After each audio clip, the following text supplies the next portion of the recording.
स्वागत है आपका द एंगल में। मैं हूं आपके साथ रश्मि शर्मा। चलिए नजर डालते हैं इस वक्त की सुर्खियों पर। लद्दाख में चीन से तनातनी के बीच भारत रूस से खरीदेगा 33 नए फाइटर जेट, रक्षा मंत्रालय ने दी मंजूरी।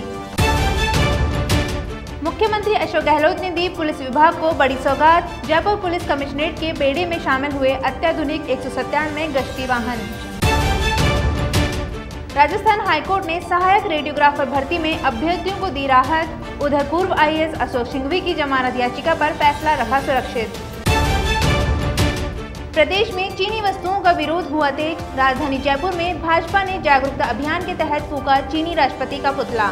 रूस में संविधान संशोधन के लिए जनमत संग्रह कराया गया।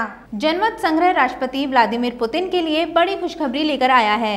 दरअसल जनता ने संविधान संशोधन के लिए कराए गए जनमत संग्रह में पुतिन की दावेदारी का समर्थन किया है। इस तरह व्लादिमीर पुतिन अब 2036 तक सत्ता में काबिज रह सकेंगे। हाल ही में रूस के राष्ट्रपति पुतिन को 2036 तक पद पर बने रहने का प्रावधान करने वाले संविधान संशोधन कानून पर जनता की राय मांगी गई थी। इस मतदान में जनता ने संशोधन को मंजूरी दी। कोरोना संकट और विरोध के बीच यह जनमत संग्रह 7 दिनों तक चला। संविधान संशोधन कानून के जरिए पुतिन का वर्तमान कार्यालय समाप्त होने के बाद उन्हें 6 साल के 2 अतिरिक्त कार्यालय के लिए राष्ट्रपति पद मिलेगा।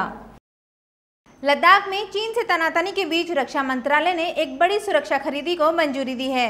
इसमें भारतीय सेना को नए फाइटर जेट विमान और मिसाइल मिलेगी। फाइटर जेट विमानों का सौदा रूस के साथ हुआ है। इसके लिए कुल बजट 18,148 करोड़ रखा गया है। मिली जानकारी के मुताबिक रक्षा मंत्रालय ने रूस से 33 नए फाइटर जेट खरीदने को मंजूरी दी है। इसमें 12 सुखोई 30 विमान और 21 मिग-29 भी शामिल हैं। इसके साथ ही पहले से मौजूद 59 मिग-29 को अपग्रेड भी करवाया जाएगा। इस पूरे प्रोजेक्ट की कुल लागत 18,148 करोड़ रुपए बताई गई है। मध्य प्रदेश में शिवराज सिंह सरकार का बहुप्रतीक्षित मंत्रिमंडल विस्तार हुआ। शिवराज सिंह चौहान के मंत्रिमंडल के दूसरे विस्तार में 28 मंत्रियों को प्रभारी राज्यपाल आनंदीबेन पटेल ने पद और गोपनीयता की शपथ दिलाई। जिन 28 मंत्रियों ने शपथ ली है उनमें 20 कैबिनेट और 8 राज्य मंत्री हैं। राजभवन के सांदीपनि सभागार में आयोजित समारोह में प्रभारी राज्यपाल आनंदीबेन पटेल ने 28 मंत्रियों को शपथ दिलाई। इनमें पार्टी ने नए चेहरों पर दांव लगाया है। शपथ ग्रहण समारोह में मुख्यमंत्री शिवराज सिंह चौहान, केंद्रीय मंत्री नरेंद्र सिंह तोमर, पूर्व केंद्रीय मंत्री ज्योतिरादित्य सिंधिया, भाजपा प्रदेश अध्यक्ष विष्णुदत्त शर्मा मौजूद रहे। राज्य मंत्रिमंडल में 28 सदस्यों के शपथ लेने से कुल मंत्रियों की संख्या 33 हो गई है। मोदी सरकार ने रेलवे में निजीकरण की ओर कदम बढ़ा दिए हैं। सरकार ने इसके लिए 109 जोड़ी ट्रेनों के लिए प्रस्ताव भी मांगा है। कांग्रेस नेता राहुल गांधी ने सरकार के इस फैसले के खिलाफ केंद्र पर हमला बोल दिया। राहुल गांधी ने ट्वीट कर कहा कि रेल गरीबों की एकमात्र जीवन रेखा है और सरकार उनसे यह भी छीन रही है। जो छीनना है छीनिए, लेकिन याद रहे देश की जनता इसका करारा जवाब देगी। मोदी सरकार की ओर से काफी वक्त से इस पर विचार किया जा रहा था। अब रेल मंत्रालय ने 109 जोड़ी प्राइवेट ट्रेनें चलाने के लिए रिक्वेस्ट फॉर क्वालिफिकेशन मांगा है। रक्षा मंत्री राजनाथ सिंह का लद्दाख दौरा फिलहाल के लिए स्थगित हो गया है। वह शुक्रवार को सेना प्रमुख के साथ लद्दाख जाने वाले थे। रक्षा मंत्री राजनाथ सिंह को लद्दाख में चीनी सेना के साथ सीमा पर गतिरोध के मद्देनजर भारत की सैन्य तैयारियों का जायजा लेना था, लेकिन अब उनके कार्यक्रम को रीशेड्यूल किया जा रहा है। इसलिए वह शुक्रवार को लद्दाख नहीं जाएंगे। 5 मई को दोनों देशों की सेनाओं के बीच गतिरोध के बाद यह रक्षा मंत्री का पहला लद्दाख दौरा होता। इसमें उनके साथ सेना प्रमुख जनरल MM नरवणे भी होते। नरवणे कुछ दिन पहले ही लद्दाख के दौरे से लौटे हैं। मुख्यमंत्री अशोक गहलोत ने जयपुर पुलिस कमिश्नरेट को नई सौगात दी है। जयपुर पुलिस बेड़े में शामिल 197 नए गश्त वाहन चेतक और सिग्मा को सीएम ने हरी झंडी दिखाकर रवाना किया। मुख्यमंत्री आवास से गहलोत ने इसका फ्लैग ऑफ किया। इस मौके पर मुख्य सचेतक महेश जोशी, परिवहन मंत्री प्रताप सिंह खाचरियावास और DGP Bhupendra Singh Yadav, Jaipur police commissioner Anand Shrivastava सहित आला अधिकारी मौजूद रहे। इन वाहनों की खासियत यह है कि ये सभी अत्याधुनिक तकनीक से लैस हैं। इससे जयपुर शहर में अपराधों की रोकथाम और कानून व्यवस्था की स्थिति बनाए रखने में सहायता मिलेगी। साथ ही शहर की तंग गलियों में गश्त व्यवस्था प्रभावी रूप से की जा सकेगी। मुख्यमंत्री आवास पर जयपुर के विधायकों ने मुख्यमंत्री अशोक गहलोत से मुलाकात की। इस दौरान विधायकों ने बिजली के बिल माफ करने की मांग की। मंत्री प्रताप सिंह, मुख्य सचेतक महेश जोशी, रफीक खान, गंगा देवी, वेद सोलंकी व लक्ष्मण मीणा ने मुख्यमंत्री से मांग करते हुए कहा कि सरकार गरीबों व मध्यम वर्ग को राहत दें। विधायकों ने अब तक के बकाया बिल को 2-3 किश्त में एडजस्ट कराने की मांग की। इसके साथ ही विधायकों ने स्कूल कॉलेज की परीक्षा नहीं कराने की भी बात रखी। उन्होंने कहा कि प्रदेश में लगातार कोरोना फैल रहा है, ऐसे में बिना परीक्षा अगली क्लास में प्रमोट किया जाए। इसके साथ ही स्कूल फीस में भी रियायत देने के प्रयास करने की मांग की। मुख्यमंत्री अशोक गहलोत ने मुख्यमंत्री आवास पर राजस्थान राज्य बाल अधिकार संरक्षण आयोग के विजन डॉक्यूमेंट विजन मिशन का विमोचन किया। उन्होंने बोर्ड के कार्यालय का 1 वर्ष पूरा होने पर आयोग के अध्यक्ष संगीता बेनीवाल और सभी सदस्यों को बधाई दी है। मुख्यमंत्री ने कहा कि राज्य सरकार बाल अधिकारों की रक्षा तथा उन्हें देश का सुयोग्य नागरिक बनाने के लिए सभी आवश्यक सुविधाएं देने के लिए समर्पित है। उन्होंने बीते 1 वर्ष में बाल अधिकारों के संरक्षण की दिशा में किए गए प्रयासों के लिए आयोग की सराहना भी की।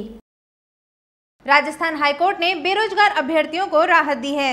सरकार की ओर से आयोजित सहायक रेडियोग्राफर भर्ती में डिप्लोमा इन रेडिएशन टेक्नोलॉजी के फाइनल ईयर के स्टूडेंट्स शामिल हो सकेंगे। राजस्थान हाईकोर्ट ने अंतिम वर्ष के स्टूडेंट्स को राहत देते हुए इन्हें परीक्षा में शामिल करने के आदेश दिए हैं। इसके साथ ही अदालत ने प्रमुख चिकित्सा सचिव, स्वास्थ्य निदेशक और कर्मचारी चयन बोर्ड को नोटिस जारी कर जवाब मांगा है। न्यायाधीश अभय चतुर्वेदी ने यह आदेश राजेंद्र प्रसाद कुड़ी और अन्य की याचिका पर दिए। वहीं एक अन्य मामले में खान महाघूसकांड के मुख्य आरोपी और पूर्व IAS अशोक सिंघवी की जमानत याचिका पर राजस्थान हाईकोर्ट ने फैसला सुरक्षित रखा है। सिंघवी की ओर से पेश जमानत पर 2 घंटे तक चली मैराथन सुनवाई के बाद जस्टिस सतीश कुमार शर्मा ने फैसला सुरक्षित रखने के आदेश दिए हैं। स्टेट क्राइम ब्रांच ने कार्रवाई करते हुए एक जालसाज को पकड़ा है। आरोपी पर SOG ने 10,000 रुपए का इनाम रखा था। पुलिस महानिदेशक अपराध BL सोनी ने बताया कि स्पेशल यूनिट प्रभारी पुलिस निरीक्षक जितेंद्र गंगवानी, कांस्टेबल रविंद्र और प्रकाश की टीम गठित की थी। टीम ने मुखबिर की सूचना के आधार पर SOG में वांछित अभियुक्त रैनी अलवर निवासी अमित शर्मा को गिरफ्तार कर लिया। आरोपी के ऊपर 1 सप्ताह पहले SOG जयपुर ने 10,000 रुपए का इनाम घोषित किया था। पुलिस ने बताया कि आरोपी के खिलाफ 1 साल पहले सांगानेर थाने में महिंद्रा फाइनेंस जयपुर के एक प्रकरण में 30 चौपहिया वाहनों पर फर्जी तरीके से हस्ताक्षर, मोहर तथा जाली दस्तावेजों के आधार पर लाखों रुपए का लोन दिलाकर कंपनी को नुकसान पहुंचाने का मामला दर्ज हुआ था। आरोपी 1 साल से फरार चल रहा था, जबकि 13 लोग इस मामले में पहले गिरफ्तार हो चुके हैं। अभियुक्त Amit Sharma Mahindra financial services limited Pratapnagar Jaipur में बिजनेस एग्जीक्यूटिव के पद पर कार्यरत था। देश में चीनी वस्तुओं का विरोध तेज हो गया है। इसी के तहत राजस्थान भाजपा ने यह भी निर्णय लिया कि हर वार्ड में चीनी राष्ट्रपति का पुतला दहन किया जाएगा और चीनी सामान का बहिष्कार किया जाएगा। इसी के तहत विधायक कालीचरण सर्राफ के नेतृत्व में राजा पार्क चौराहे पर चीनी राष्ट्रपति शी जिनपिंग का पुतला फूंका गया और चीनी सामान का बहिष्कार का आह्वान किया गया। प्रदर्शन में मंडल अध्यक्ष पार्षद, पूर्व पार्षद, वार्ड संयोजक सहित प्रमुख भाजपा कार्यकर्ता व नागरिक उपस्थित रहे। देखिए, चीन की साम्राज्यवादी नीति के खिलाफ भारतीय जनता पार्टी ने ये तय किया है कि हर वार्ड में चीनी राष्ट्रपति का पुतला जलाया जाएगा और चीनी सामान का बहिष्कार किया जाएगा, उसको जलाया जाएगा। उसी कार्यक्रम के तहत मालवीय नगर विधानसभा क्षेत्र में कल हमने गोपालपुरा चौराहे पर वार्ड 54 के कार्यकर्ताओं के साथ चीनी राष्ट्रपति के पुतले का दहन किया और आज इसी कार्यक्रम के तहत वार्ड नंबर 60 में राजा पार्क चौराहे पर आज हमने चीनी राष्ट्रपति का पुतला जलाया है और चीनी सामान का बहिष्कार करने का आह्वान हमने किया है। और आज इस अवसर पर हमारे बीच में राजस्थान आवासन मंडल के पूर्व अध्यक्ष अजयपाल सिंह जी, हमारे यहाँ के निवर्तमान पार्षद भाई चंद्र जी भाटिया, पूर्व पार्षद देवेंद्र जी शंकी, मंडल अध्यक्ष खुशविंदर सिंह जी, शहर उपाध्यक्ष ब्रह्म कुमार सैनी, मीडिया प्रभारी हमारे जगदीश जी खत्री, पूर्व पार्षद बलदेव सिंह जी, पूर्व पार्षद स्वाति परनामी जी आदि सभी कार्यकर्ता यहाँ पर उपस्थित हैं। और हमने ये कार्यक्रम जो किया है ये केवल यही नहीं, मालवीय नगर के सब वार्डों में ये कार्यक्रम होगा। राजस्थान यूनिवर्सिटी ने स्नातक और स्नातकोत्तर परीक्षाओं का टाइम टेबल फाइनल कर दिया है। यूनिवर्सिटी ने स्नातक अंतिम वर्ष की परीक्षाओं का टाइम टेबल घोषित कर दिया है। यूनिवर्सिटी की ओर से जारी टाइम टेबल के मुताबिक स्नातक अंतिम वर्ष की परीक्षाएं 15 जुलाई से शुरू होंगी, जो कि 7 सितंबर तक चलेंगी।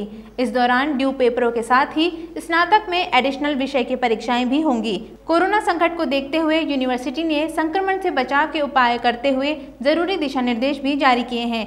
स्नातक अंतिम वर्ष में कला और वाणिज्य संकाय की परीक्षाएं 15 जुलाई से शुरू होंगी, जबकि विज्ञान संकाय की परीक्षाएं 16 जुलाई से सुबह 8 से 11 बजे की पारी में होंगी। भगवान Mahavir cancer hospital and research centre Jaipur की ओर से डॉक्टर्स डे मनाया गया। इस मौके पर चिकित्सालय की वरिष्ठ उपाध्यक्षा अनिला कोठारी की ओर से डॉक्टर्स को सम्मानित किया गया और चिकित्सकों की ओर से कोविड के दौरान रोगियों को उपचार देने के साथ कोरोना संक्रमण के बारे में जागरूक करने पर बधाई दी। कोरोना के दौरान वीडियो मैसेज के जरिए डॉक्टर्स की ओर से कैंसर रोगियों को कोरोना और इस संक्रमण से कैसे बचा जाए, इसके बारे में जागरूक किया गया। अभी के लिए इतना ही। बने रहिए द एंगल के साथ। नमस्कार।